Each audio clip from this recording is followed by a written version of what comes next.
Hello my dear students, સ્વાગત છે તમારું ગુજરાતની એકમાત્ર યુટ્યુબ ચેનલ જેના ઉપર સિન્સિયર અને હાર્ડવર્કિંગ સ્ટુડન્ટ્સ ખૂબ સારી રીતે ભણી રહ્યા છે. કારણ કે ટાઈમ પાસ કરવા વાળા સ્ટુડન્ટ્સ તો આપણી ચેનલ ઉપર ટકે જ નહીં. આવે ખરા પણ થોડી વારમાં બોર થઈને ભાગી જાય, કારણ કે એમને શીખવું કંઈ હોય નહીં, માત્ર ટાઈમ પાસ જોઈતું હોય. એમને એમ કે સર કંઈ કોમેડી કરાવશે તો મજા આવશે, સર ગીતો ગાશે, ડાન્સ કરશે, પણ એવું અહીં કંઈ થતું નથી. એટલે તમારા જેવા સ્ટુડન્ટ્સ કે જેમને ખરેખર કંઈ ભણવું છે, જરાય ટાઈમ વેસ્ટ નથી કરવું, એ બહુ સારી રીતે આપણી ચેનલ ઉપર ભણી શકે છે કે નહીં? સ્ટાર્ટ કરીએ આજનો આ વિડીયો. એક્સરસાઇઝ 3 વિભાગ સી આપણે સોલ્વ કરશું. આખું ટોટલ 10 સમ છે, એકાદ બે થિયરીના પણ છે, એ પણ લઈ લેશું. ઓકે, કંઈ બાકી નહીં રાખીએ. અને તમને ખબર છે કે આ ચેપ્ટર 16 માર્કનો છે, જેમાં એક ક્વેશ્ચન 2 માર્કનો પૂછાવાનો છે, પછી દાખલો હોઈ શકે કે થિયરી હોઈ શકે. 2 3 માર્ક વાળા સમ હશે અને એક 5 માર્ક વાળો સમ હશે. તો નાના સમ મોટા સમ બધા પૂછાય છે, એટલે તમને બધું આવડવું જોઈએ. અને આજે જે વિભાગ સી માં ભણશું એ સ્મોલ સમ્સ હશે, 2-3 માર્કના સમ હશે. અને ધ્યાન આપજો, બધા સમ બહુ સરસ છે, મજા આવશે. એટલે આ વિડીયોમાં હું કહું છું કે એન્ડ સુધી જોડાયેલા રહેજો. 10 સમ સારા સારા કરવાના છે. ભલે તમે પોતાની રીતે વિડીયો પોઝ કરીને ટ્રાય જરૂર કરી શકો છો, પણ ન આવડે તો શીખજો, સમજજો, નોટબુકમાં ગણજો. Okay, let's start this video with a beautiful thought. Discipline. Discipline turns ordinary setups into extraordinary results. ભલે તમે હજુ સુધી સામાન્ય રહ્યા છો, ભણવામાં ક્યારે પણ ફર્સ્ટ રેન્ક નથી લીધી કે ક્યારે હાઈએસ્ટ માર્ક નથી આવ્યા, પણ એનું મતલબ એમ નથી કે તમે બોર્ડની એક્ઝામમાં હાઈએસ્ટ માર્ક નથી લઈ શકતા. તમે ધારો તો આંકડામાં 100 માંથી 100, અકાઉન્ટમાં 100 માંથી 100 લઈ શકો છો, 98 લઈ શકો છો, 99 લઈ શકો છો. ભલે હજી સુધી ક્યારે પણ 90 ઉપર નથી આવ્યા, કે 11માં 50 માર્ક વાળી એક્ઝામમાં ભલે 45 થી ઉપર નથી ટપ્યા, પણ 12મા ધોરણમાં 100 માંથી 97, 98, 99, 100 પૂરા આવી શકે છે. પણ એના માટે એમ જ નહીં આવે. શું જોઈશે? ડિસિપ્લિન જોઈશે. ડિસિપ્લિન થી ઓર્ડિનરી પણ એક્સ્ટ્રા ઓર્ડિનરી બની શકે છે. તમે વાંચી શકો છો. ઓકે, એક ડિસિપ્લિન મેન્ટેન કરી લો થોડાક મહિનાઓ માટે, પછી રિઝલ્ટ જોજો, તમને પોતાને નવાઈ લાગશે. સ્ટાર્ટ કરીએ, ચલો. વિભાગ સી, ફર્સ્ટ ક્વેશ્ચન. નિયત સંબંધ રેખા y કેપ બરાબર a પ્લસ bx માં અચળાંકો a અને b ને શું કહે છે? બહુ ઈઝી છે. નિયત સંબંધ રેખા y કેપ બરાબર a પ્લસ bx માં અચળાંક a ને શું કહેવાય? અંતઃખંડ. એ ને નિયત સંબંધ રેખાનો અંતઃખંડ કહે છે, અને અચળાંક b ને નિયત સંબંધાંક કહે છે. ખ્યાલ છે તમને? અચળાંક b ની કિંમતને y ની x પરની નિયત સંબંધ રેખાનો નિયત સંબંધાંક કહે છે. ઓકે, આ બે શબ્દ યાદ રાખજો. a એટલે અંતઃખંડ, b એટલે નિયત સંબંધાંક. તેને નિયત સંબંધ રેખાનો ઢાળ પણ કહે છે. b ને ઢાળ પણ કહી શકાય. ઓકે, ચલો નેક્સ્ટ સમ છે, બહુ ઇન્ટરેસ્ટિંગ, મજા આવશે. વિડીયો મોટો નહીં બને, ધ્યાન આપજો. 10 સમ જોરદાર છે. નિયત સંબંધ રેખા y કેપ બરાબર 23.2 માઇનસ 1.2x ના અન્વયોજનમાં એક અવલોકન 6 અને 17 ની જોડ હોય તેનો ઉપયોગ થયો હોય તો x બરાબર 6 માટે y ની અનુમાનિત કિંમતની ત્રુટિ શોધો. આ જોડ છે, જોડમાં કોમાની આગળ હોય તેને x કહેવાય, પાછળ હોય તેને y કહેવાય. ઓકે, તો x બરાબર જો 6 હોય તો આપણે પહેલા y કેપ શોધશું. ઓકે, y કેપ એટલે અનુમાનિત કિંમત. આ જે y 17 છે એ અવલોકિત કિંમત છે. અહીં જે છે 17 એ શું છે? અવલોકિત કિંમત, એટલે કે અવલોકન વાળી કિંમત. હવે આપણે y કેપ શોધશું, એટલે કે અનુમાનિત કિંમત, અને પછી બંને વચ્ચેનો ડિફરન્સ ફાઇન્ડ કરશું, જેને કહેવાય ત્રુટિ. સિમ્પલ. તો y કેપ ની એક રેખા આપેલી છે, નિયત સંબંધ રેખા.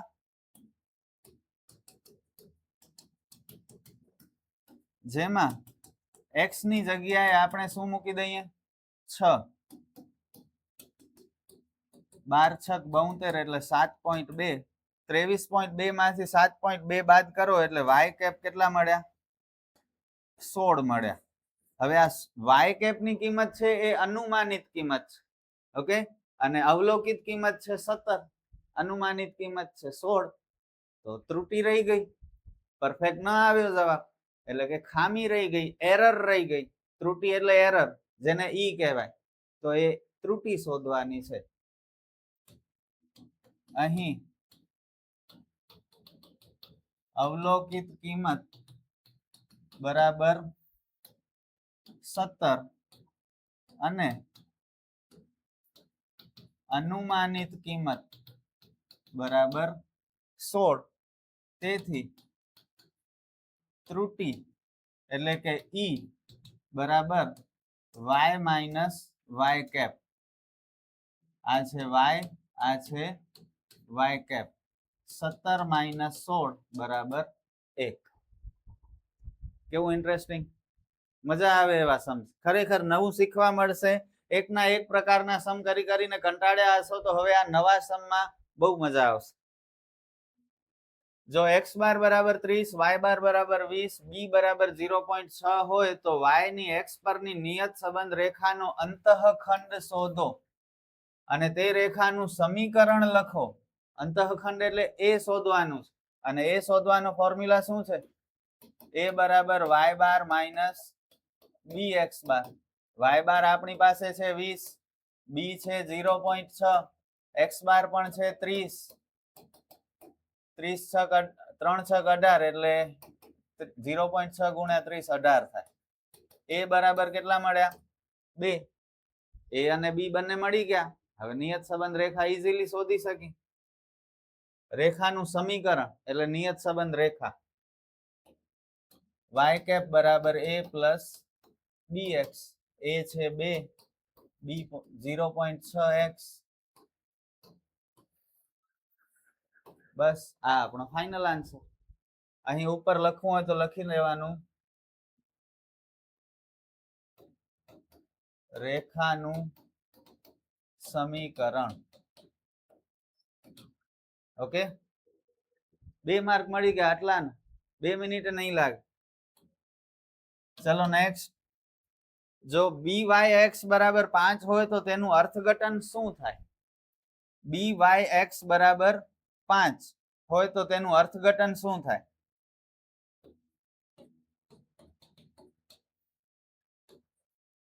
એટલે જો x ની કિંમતમાં 1 એકમનો વધારો થાય તો y ની કિંમતમાં 5 એકમનો વધારો થાય છે. બસ આવી રીતે આનું અર્થઘટન થાય. byx બરાબર 5 એટલે જો x ની કિંમતમાં 1 એકમનો વધારો થાય તો y ની કિંમતમાં 5 એકમનો વધારો થાય. આ byx એટલે બીજું કઈ નહીં, b. ઓકે, હવે અહીં સમજજો, x અને y વચ્ચે x ની કિંમતમાં 1 એકમનો વધારો થાય તો y ની કિંમતમાં 5 એકમનો વધારો થાય. એટલે બંને વચ્ચે 1/5 નો ગુણોત્તર બને. જો b ની કિંમત 5 હોય તો x અને y વચ્ચે 1/5 નો ગુણોત્તર બને જો b બરાબર 5 હોય. જો અહીં 2 હોય તો 1/2 થાય. 3 હોય તો 1/3 થાય. સમજાણું? તો આવી રીતે byx એ x અને y ચલ વચ્ચેનો ગુણોત્તર દર્શાવે છે, બીજું કંઈ નથી. બહુ સિમ્પલ છે અને આનો ઉપયોગ આગળ જતા થશે. ઓકે, તો આ યાદ રાખજો. byx બરાબર 5 નો મતલબ x 1 એકમ હોય તો y માં 5 એકમનો વધારો થાય, એટલે કે 1/5 નો ગુણોત્તર થાય. ચલો પાંચમો દાખલો. b બરાબર 1.5, r બરાબર 0.8, x નું પ્રમાણિત વિચલન 1.6 તો y નું પ્રમાણિત વિચલન શોધો. એક વખત ફરીથી લિસ્ટ કરી દઈએ.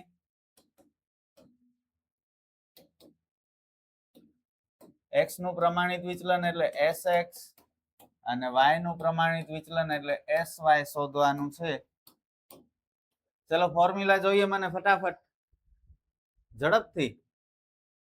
આર આપેલું છે, જ્યારે આર આપેલો હોય ત્યારે સૂત્ર શું બને છે? આર ગુણ્યા SY છેદમાં SX. એટલે બી આપેલું છે કેટલું? 1.5. આર છે 0.8.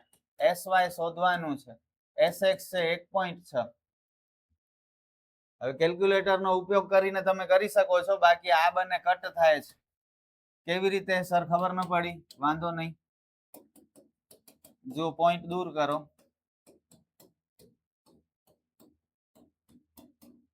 ઓકે, 0.8 માંથી પોઈન્ટ નીકળ્યા એટલે નીચે 10, 1.6 માંથી પોઈન્ટ નીકળ્યો એટલે ઉપર 10. વચ્ચે બધા ગુણાકારનો જ સંબંધ છે એટલે 10 10 કટ, 8 દુ 16.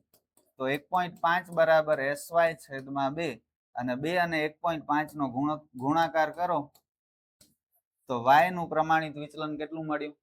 3 મળ્યું. બાકી કેલ્ક્યુલેટરમાં ઇઝીલી કરી શકો છો તમે, કોઈ ટેન્શન નથી. સમજાણું? કેમ કરશો કેલ્ક્યુલેટરમાં? તો આ છેદમાં 1.6 છે, 1.5 સાથે ગુણાકારમાં જશે. તમે શું કરશો? 1.5 ગુણ્યા 1.6, અને આ ગુણાકારમાં 0.8 છે એ ક્યાં જશે? છેદમાં જશે. તો આ સિમ્પલ કેલ્ક્યુલેશન થી પણ થઈ જશે.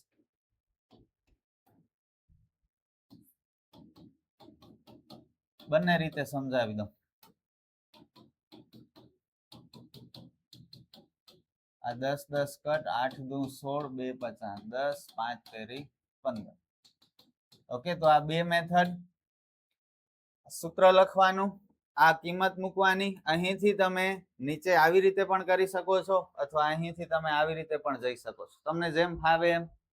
બરોબર?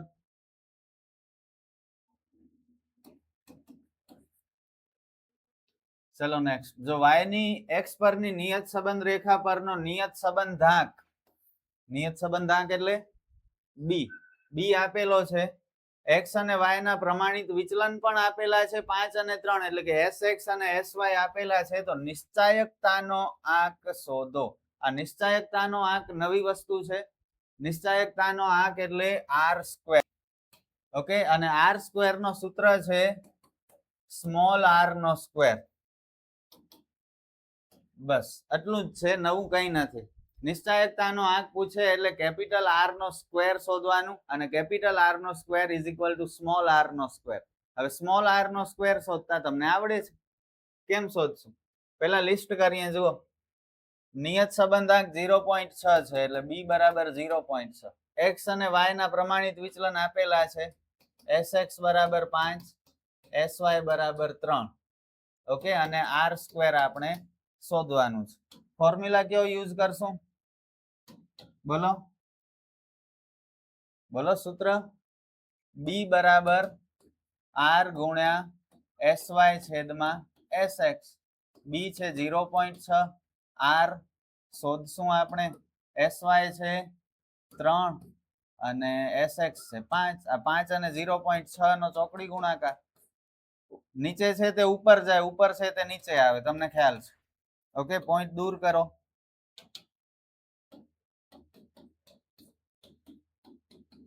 ત્રણ દુ 6, 2 5 10, 5 5 કટ, બધું કટ થઈ ગયું. એટલે r બરાબર કેટલા આવ્યા?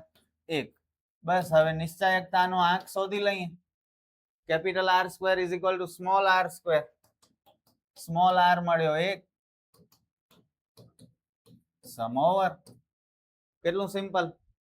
પણ યાદ રાખવું પડશે, અને યાદ ત્યારે રહેશે જ્યારે તમે ગણશો ત્યારે. બાકી વિડીયો જોયા કરવાથી સમજાઈ જશે, 100% બધું સમજાઈ જશે. પણ ગેરંટી નહીં કે તમે લોંગ ટાઈમ યાદ રાખી શકો. ગેરંટી હું તો આપું કે તમને લોંગ ટાઈમ આવડશે, એક્ઝામમાં લખી શકશો, જો તમે અત્યારે નોટમાં લખો તો. બાકી હું કોઈ ગેરંટી નહીં આપું. જુઓ, કહી દઉં. જો y ની x પરની નિયત સંબંધ રેખા y કેપ બરાબર 35 + 2x અને સહવિચરણ 50 હોય તો x નું પ્રમાણિત વિચલન શોધો. બહુ ઇન્ટરેસ્ટિંગ દાખલો. સહવિચરણ આપેલું છે ને y કેપ આપેલું છે, રેખા આપેલી છે. આપણે x નું પ્રમાણિત વિચલન એટલે SX શોધવાનું છે. જો પહેલા લિસ્ટ કરીએ.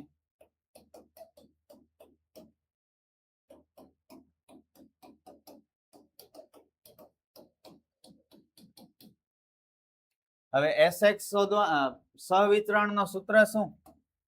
b બરાબર સહવિતરણ xy છેદમાં sx નો વર્ગ. હવે આપણી પાસે આ સહવિતરણ છે ચલો 50, sx આપણે શોધવાનું છે પણ b નથી.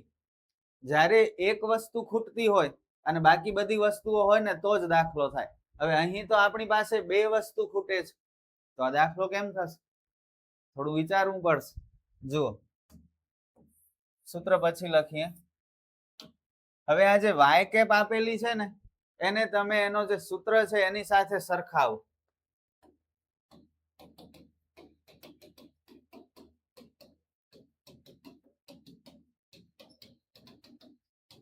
આની સાથે આપણે સરખાવી તો y કેપ ના y કેપ બરાબર ના બરાબર.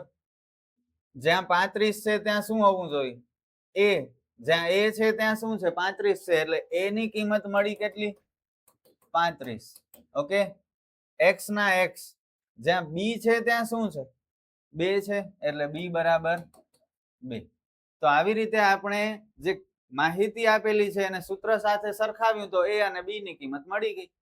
a ની કિંમતની તો જરૂર જ નથી પણ b ની કિંમતની જરૂર છે આપણને. હવે આપણે સૂત્ર લખીએ.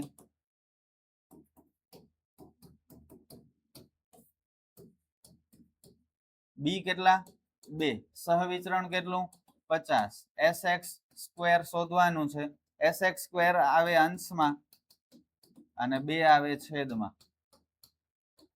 sx સ્ક્વેર 25 એટલે sx બરાબર 5. કેટલું સિમ્પલ હતું. થોડું માઇન્ડ યુઝ કરવાનું હતું. ઓકે. એક્ઝામમાં ઓચિંતાનો આવો સમ આવશે ને મગજ કામ નહીં કરે ભલે ગમે એટલા હોશિયારો. મગજ કામ ત્યારે જ કરશે જ્યારે તમે સારી એવી પ્રેક્ટિસ કરી હશે, નોટમાં દાખલા ગણ્યા હશે. નહીતર તકલીફ થવાની અને આ 2 માર્ક જતા રહેશે પછી કહેતા નહીં. અગાઉના પ્રશ્ન 7 માં આપેલી નિયત સંબંધ રેખા માટે જો y ની કિંમતમાં 10 એકમો વધારવા હોય તો x ની કિંમતમાં કેટલા એકમોનો વધારો કરવો પડે? ઓકે. y ની કિંમતમાં 10 એકમ વધારવા હોય તો x ની કિંમતમાં કેટલા એકમનો વધારો કરવો પડે? અને એના માટે આપણે અગાઉના દાખલાનો યુઝ કરવાનો છે. અગાઉના દાખલામાં શું લેવાનું? માત્ર b ની જરૂર પડશે. b કેટલો છે? 2. બરોબર. b બરાબર 2. હવે b બરાબર 2 નો મતલબ શું? અગાઉ આપણે એક પ્રશ્ન શીખ્યા, કદાચ બીજો કે ત્રીજો પ્રશ્ન કે ચોથો પ્રશ્ન હતો. b બરાબર 2 નો મતલબ એમ થાય કે જો ચલ x ની કિંમતમાં 1 એકમ વધે તો ચલ y ની કિંમતમાં 2 એકમ વધે. ઓકે. b બરાબર 3 નો મતલબ જો x આ એકચ્યુઅલી રેશિયો છે, x 1 વધે તો y 3 વધે. b બરાબર 5 નો મતલબ x 1 વધે તો y 5 વધે. અહીં b બરાબર 2 છે એનો મતલબ જો x 1 વધે તો y 2 વધે. ઓકે.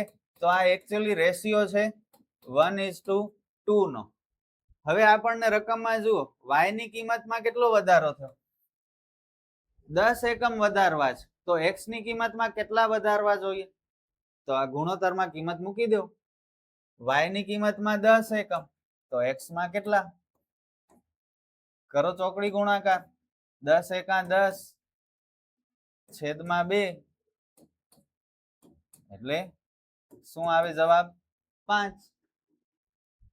જો b બરાબર 2 હોય તો જો y ની કિંમતમાં 10 એકમનો વધારો કરવો હોય તો x ની કિંમતમાં 5 એકમનો વધારો કરવો પડે. આ એની કેલ્ક્યુલેશન. જો કે આ રફ વર્ક છે, તમારે શું લખવાનું? સિમ્પલ ભાષા લખી દેવાની. જુઓ જવાબ આવી રીતે લખો.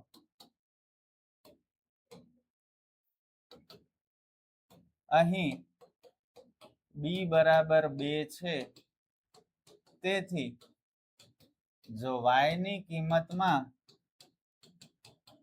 10 એકમો વધારવા હોય તો x ની કિંમતમાં કેટલા એકમ? 10/2 કરી નાખ. 5 એકમો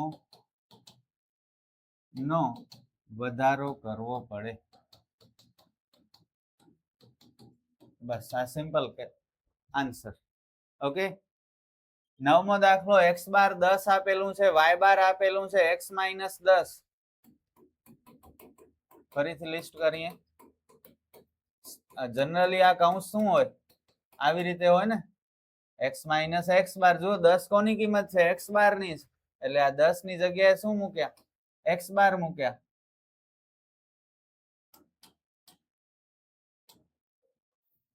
અને y માઇનસ 25. 25 કોની કિંમત છે? y બાર ની.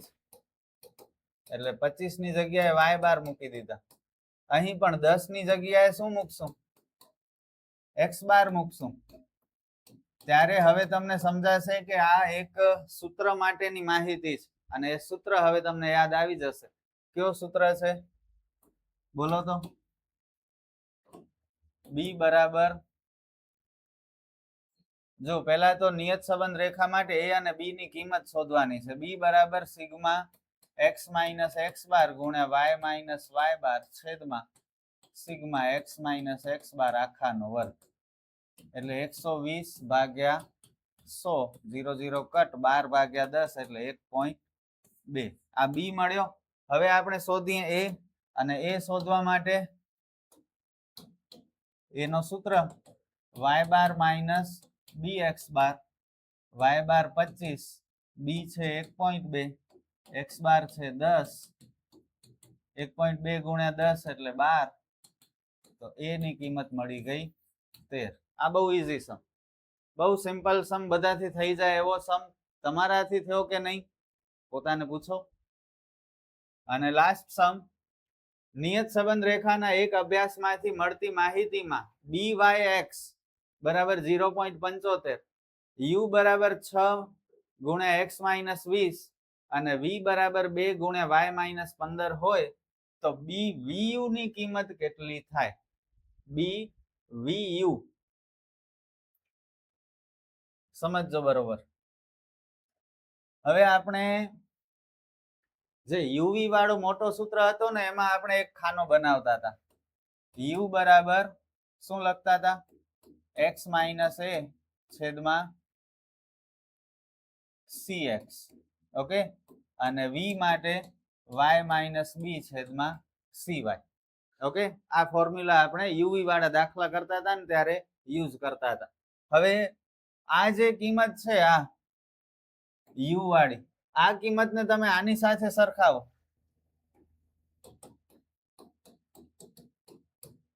હવે ધ્યાન આપો, બંનેને કમ્પેર કરીએ તો અહીં x ના x, માઇનસ ના માઇનસ, a ની જગ્યાએ શું છે? 20, એટલે a બરાબર 20 થાય. હવે cx નીચે છે સૂત્રમાં, પણ નીચે તો કઈ નથી. જો આ 6 નીચે હોત તો cx બરાબર 6 નક્કી થઈ જાય, પણ નીચે કઈ નથી, આ 6 ઉપર છે. હવે 6 ઉપર ક્યારે આવે સમજો. જુઓ, જો હું આમ લખું u બરાબર x માઇનસ 20 છેદમાં 1 છેદમાં 6 છેદનું છેદ, તો ગણિતમાં શું થાય? છેદનો છેદ ક્યાં જતો રહે? અંશમાં જતો રહે. ઓકે, એટલે આ 6 ઉપર આવી ગયા. પાછળ લખો કે આગળ લખો, સમજી શકો છો ને? તો આ 6 જે છે એ ઉપર આવ્યો. શા માટે? કારણ કે અહીં મેઇન સૂત્રમાં આ 6 શું હતું? 1 છેદમાં 6 સ્વરૂપે હતું. તો x માઇનસ 20 છેદમાં 1 છેદમાં 6, તો આ cx ની કિંમત શું છે? 1 છેદમાં 6 છે. સમજ્યા? હવે આને તમે મેઇન ફોર્મ્યુલા સાથે સરખાવો. જો આ x ના x, આ 20 ના જગ્યાએ a, અને cx ની જગ્યાએ શું છે? 1 છેદમાં 6, એટલે cx ની કિંમત કેટલી થઈ? 1 છેદમાં 6 થાય. સમજ્યા? હવે સેમ વસ્તુ અહીં, આને તમે મેઇન સૂત્ર v બરાબર y માઇનસ આની સાથે સરખાવો, જે આપેલું છે એની સાથે. તો y ના y, માઇનસ ના માઇનસ, b ની જગ્યાએ 15 છે. ઓકે, અને cy નીચે છે, પણ 2 તો નીચે નથી, 2 ઉપર છે. 2 ઉપર ક્યારે આવે? જ્યારે આવી રીતે હોય તો છેદનો છેદ ઉપર આવી જાય, અંશમાં આવી જાય, તો 2 ઉપર આવે ને. એનો મતલબ CY ની કિંમત શું થશે? 2 નહીં થાય, શું થશે? 1/2 થશે. આઈ હોપ કે સમજી શકો છો તમે લોકો.